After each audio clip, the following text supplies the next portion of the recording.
A noite chegará ao fim e o dia vem clareando, oh vem, Deus vem,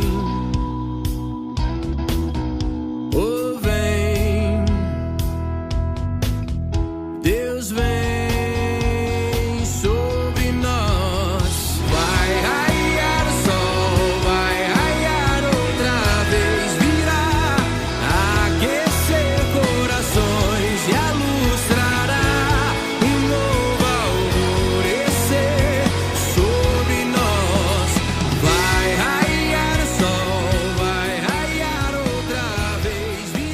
E aí pessoal, seja bem-vindo a mais um vídeo aqui da Igreja Presbiteriana do Bairro Alto. Eu sou o Alisson, estou aqui com o Rodrigão e nós estamos num tema surpreendente, um tema muito legal, que é vai passar, mas as lições devem ficar. Por que nós estamos estudando esse tema, Rodrigo? Por que a gente está fazendo vídeo sobre esse tema? Então, Alisson, bom dia pessoal, bom dia Alisson, a gente resolveu falar sobre isso hoje, né? Sobre, acho que é senso comum, né? É estabelecido entre a gente que experiências difíceis ensinam a gente, né? A grande questão é que se a gente não prestar atenção, se a gente não fizer um esforço para tomar consciência das lições que esses momentos difíceis ensinam, eles podem passar e a gente não aprender com eles. Outras vezes é difícil manter ou aplicar o que a gente aprende por causa do próprio desafio mesmo de lidar com algumas coisas que a gente está passando no período e posteriormente, né? O objetivo é esse. Essa semana a gente conversando sobre o tema da semana passada, sobre gestão, né? Um amigo falou assim, olha, eu precisava de alguém que me lembrasse, que me trouxesse a consciência que eu não estava lidando bem com as minhas finanças, não estava gerindo bem os meus recursos, né? E ele ainda falou assim, eu também precisava de estar ensinável sobre esse assunto, né? Para aplicar isso depois. Esse é o objetivo, é a gente tentar refletir sobre isso e aprender sobre isso, né? O Shakespeare, ele tem uma citação muito legal.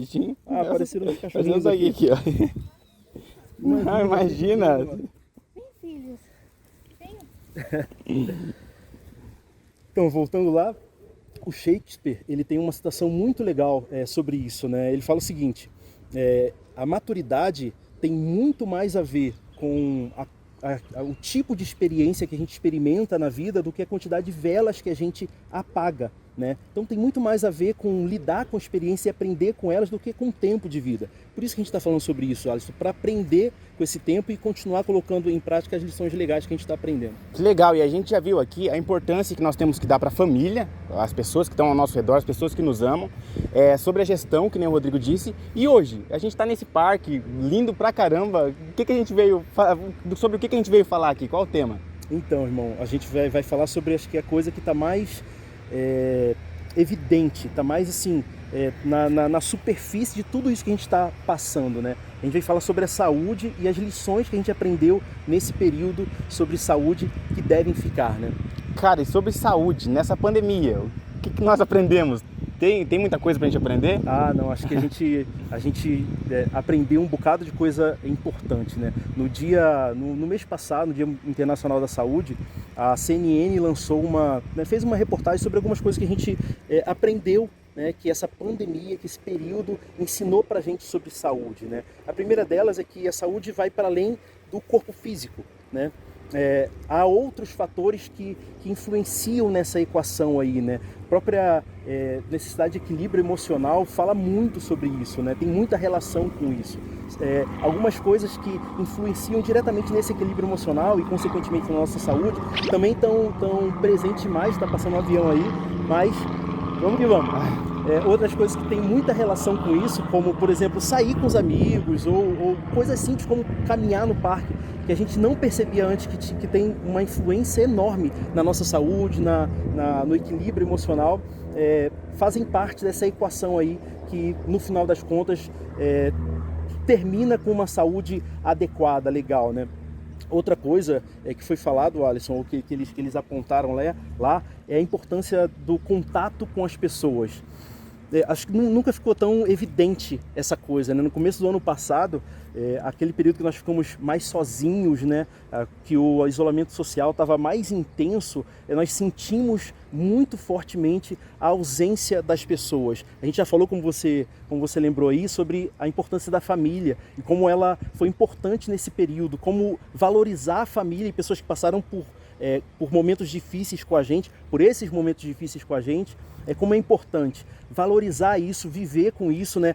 O brasileiro tem uma coisa do toque, do abraço, do aperto de mão, e a gente passou a se cumprimentar com um toque no cotovelo, agora com um pouquinho mais de proximidade, olha só, a gente se cumprimenta com a mão fechada, né? Esses toques não dão conta de comunicar o que a gente fazia com um abraço, do que um aperto de mão, um firme aperto de mão comunica para um amigo, para alguém conhecido, né? A importância desse fator na nossa saúde. A outra coisa, Alisson, que foi evidente assim, é que nós somos seres resilientes, né? Nós resistimos. E adaptáveis também, né? Passamos por um grande período, nos adaptamos à máscara, nos adaptamos a ficar em casa, ao home office, nos adaptamos às chamadas de vídeo, às gravações, né? Lidamos com perdas, com ausências, com saudades que vão ficar e vão marcar aí o restante de nossas vidas. Isso tudo mostra pra gente que a gente resistiu, né? Que a gente é resiliente. Eu fiquei pensando, né, se alguém desse tempo que a gente está passando voltasse, né, um viajante no tempo, voltasse 2, 3, 4 anos e falasse pra gente o que a gente passaria no ano 2020, 2021 e como a gente pensaria o tamanho do desafio que seria e talvez até duvidaria se conseguiríamos lidar adequadamente com esse desafio, né? É isso, a gente conseguiu, passou. Mas o que a reportagem não aponta e que a gente lembra aqui é que tem um outro fator extremamente importante, talvez o mais, que equilibra todos os outros, né? Que é a relação com Deus. No começo também do ano passado, quando tudo isso começou e a gente começou a refletir sobre como lidar com essas coisas, um amigo apontou uma coisa muito importante. Ele falou assim, olha, nenhuma conta bancária cheia, nenhum emprego estável, com um bom salário, uma acomodação, uma casa adequada, nenhuma saúde em dia vai dar conta de suprir a gente das demandas que estão por vir, né?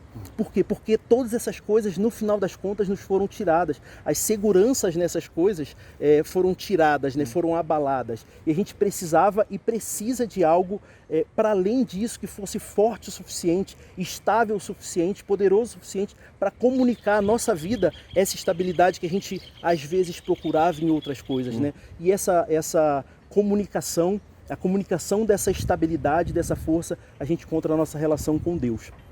Essas coisas nós aprendemos com esse período de pandemia. Aparecemos em outro lugar aqui, Rodrigo. Deu uma mudadinha. Mas então, essa tua fala, a questão de quando a gente é bloqueado de certas coisas, a gente vai dar valor, me lembrou muito de uma fala do Projeto Sola, que é pra gente se tornar sensível ao comum. Porque nós às vezes não damos importância pra nossa família, que parece ser o nosso cotidiano ali, a gente não dá aquela importância, né? A gente sente falta, né, a gente só percebe o ponto importante quando a gente... Sim. Tem falta daquilo, né? Como aquilo não está mais presente. E é bem isso. E quando a gente fala de saúde, o assunto saúde, parece que tem um equívoco quando a gente fala na relação com Deus também. Por quê? Porque parece, por exemplo, que tal pessoa acabou ficando doente porque não estava nos caminhos de Deus, não estava fazendo o correto aos olhos de Deus. O que a gente pode aprender sobre isso? Sim, cara. Esse período de pandemia ensinou a gente sobre isso na prática, uma verdade das Escrituras, né? Existe uma teologia bastante errada relacionada a isso, a adoecer e a relação com Deus, né? Essa teologia afirma que quando você adoece é porque Deus está cobrando um pecado, ou porque você pecou e Deus está pesando a mão. Algumas expressões desse tipo são usadas para se referir a essa percepção de que a pessoa adoeceu e de alguma forma pecou, né? A realidade é que Deus não se relaciona assim conosco, né? Não cobra pecados por meio de doenças, né? E o Covid, a pandemia, deixou evidente, esse vírus ele age de maneira bem irrestrita, ele é bem desrespeitoso, digamos assim. Ele não respeita status social, não respeita formação acadêmica, cor, não respeita linha de nacionalidade, linha de país, né? Fronteiras são desrespeitadas por ele. E da mesma forma, ele atinge crédulos e incrédulos, atinge cristãos e não cristãos, né? Evidenciando que assim, ó, não tem relação com essa coisa de Deus cobrar ou não pecados na gente, né? Deus não se relaciona assim com a nossa saúde, né? Isso é uma coisa que ficou evidente aí e desmentiu essa teologia inadequada. E na Bíblia, nós temos alguma referência que a gente tem que cuidar da nossa saúde? Tem sim, cara, tem sim. A Bíblia fala sobre isso, é importante para Deus a nossa saúde, né? Mas tem um texto muito bacana que Paulo nos dá alguns indicadores muito legais sobre como lidar com a saúde em tempos de crise, como lidar com cuidado pessoal em tempos de crise, né? Lá em 2 Timóteo 4, do verso 6 ao 13. 2 Timóteo 4, do 6 ao 13, diz o seguinte: quanto a mim, estou sendo oferecido por libação, e o tempo da minha partida é chegada. Combati o bom combate, encerrei a carreira, guardei a fé. Já agora a coroa da justiça me está guardada, a qual o Senhor, reto juiz, me dará naquele dia. E não somente a mim, mas também a todos quantos amam a sua vinda. Paulo escreve a Timóteo, né? Procura vir ter comigo depressa, porque Demas, tendo amado o presente século, me abandonou e foi para Tessalônica. Crescente foi para a Galácia e Tito para a Dalmácia. Somente Lucas está comigo. Toma contigo Marcos, traze-o, pois me é útil no ministério. Quanto a ti, te comandei a Éfeso. Quando vieres, traze a capa que deixei em Troade, na casa de Carpo, bem como os livros, especialmente os pergaminhos. Paulo, quando está escrevendo esse texto aqui, é a última carta que ele escreve. Ele está preso, é a segunda prisão dele, ele já percebe que a sentença à morte dele está promulgada, ele já falou em sua defesa diante do imperador e a sua primeira defesa não foi aceita, e ele escreve para Timóteo, alguém que ele tinha afeto muito grande. E o quarto capítulo é um capítulo em que as fragilidades de Paulo estão colocadas à mostra. Ele se sente isolado como a gente, por motivos bem diferentes, né? Ele está sendo perseguido pelo Evangelho, se sente isolado, se sente sozinho e sente que precisa de alguns cuidados. E aí, Alisson, já olhando para o texto, só observando essa realidade da fragilidade de Paulo sendo exposta, ensina um bocado para a gente da importância de percebermos que a gente é forte, mas não é sempre forte.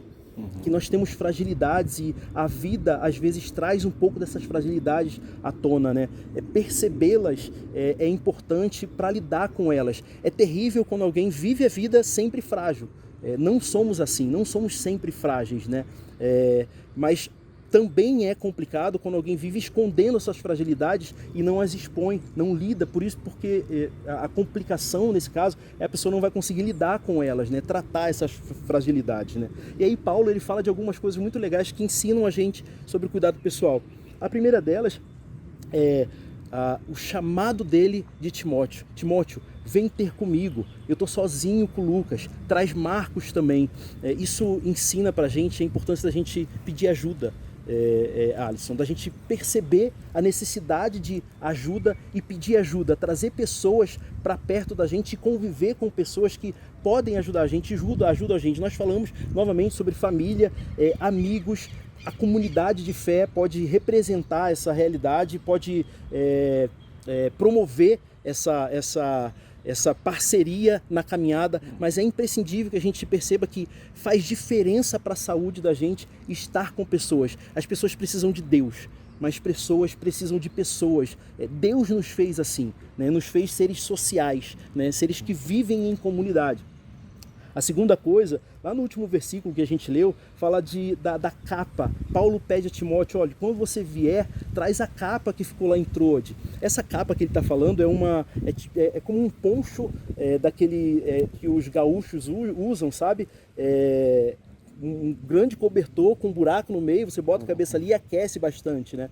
Paulo estava preso, o inverno estava chegando, o capítulo 4 dá conta de lembrar para a gente isso, e ele estava numa masmorra muito fria, cuidado com a saúde dele física era extremamente importante.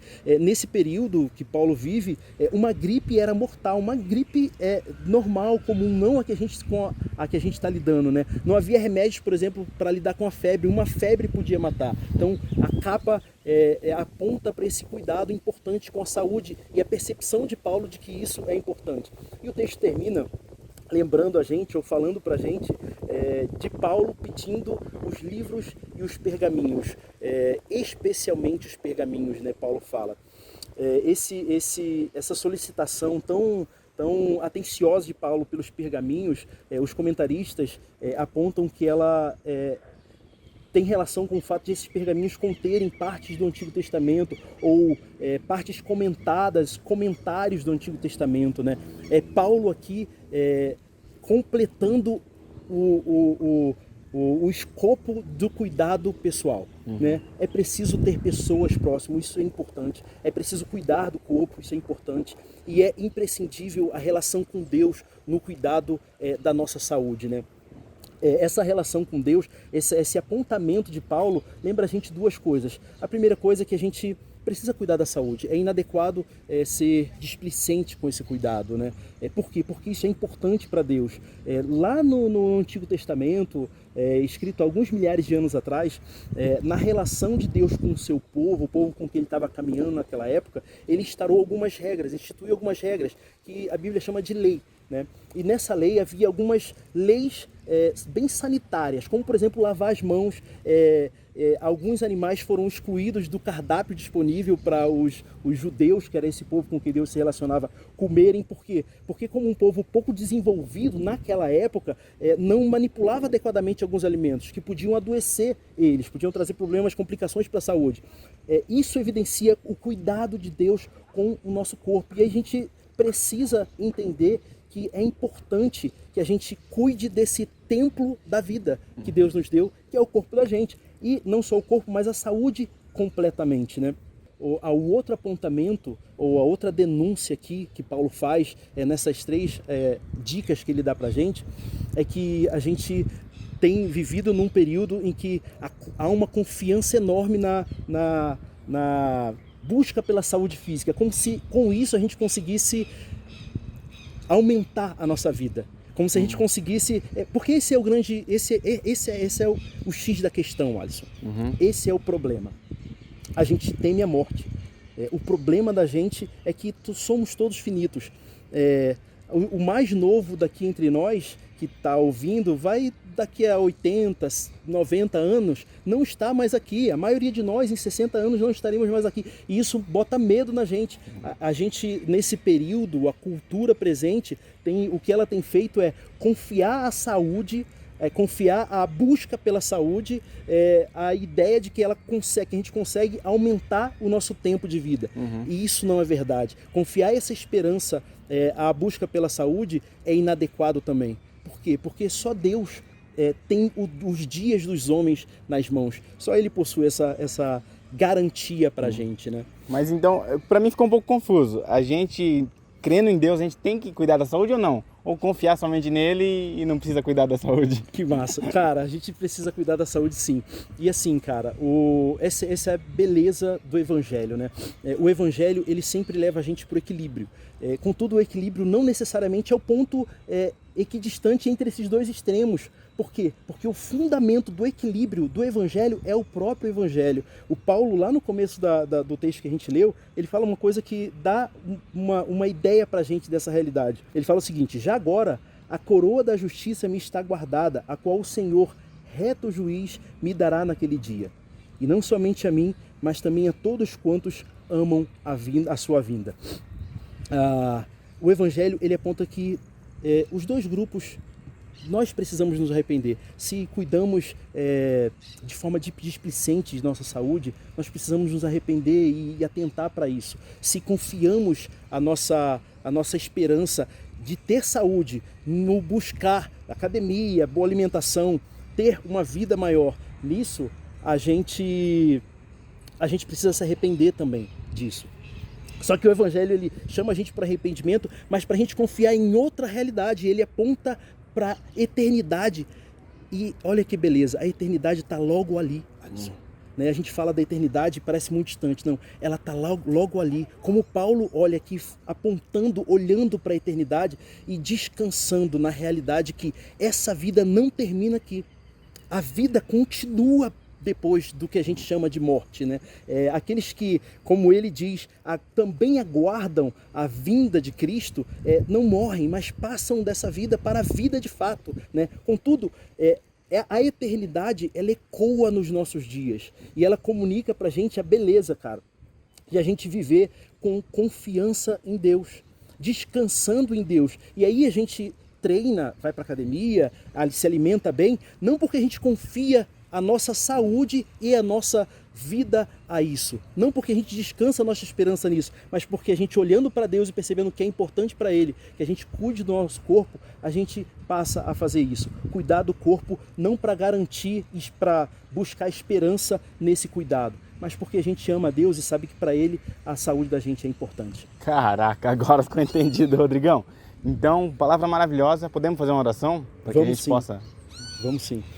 Deus, a gente quer agradecer ao Senhor. A gente quer agradecer ao Senhor pelo amor do Senhor, Deus amado, evidenciado aí no cuidado com a nossa saúde.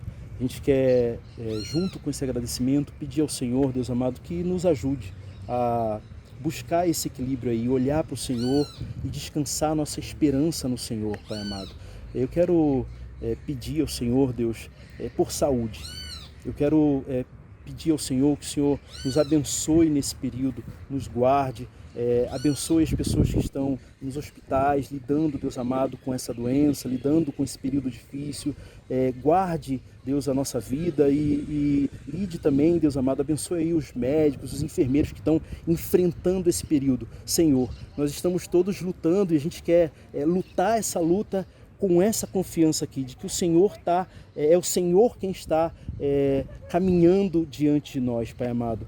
Isso faz toda a diferença. Essa é a grande diferença de uma vida vivida com o Senhor. Nos abençoa e nos dá um restante de semana, um restante de dia aí em paz para a sua glória. Em nome de Jesus a gente ora, Pai. Amém. Pessoal, se essa mensagem fez sentido para você, pega e compartilha com aquela pessoa, com a tua família, com quem você ama, que você acha que vai fazer aquela diferença. Beleza? Beijo para vocês. Até mais!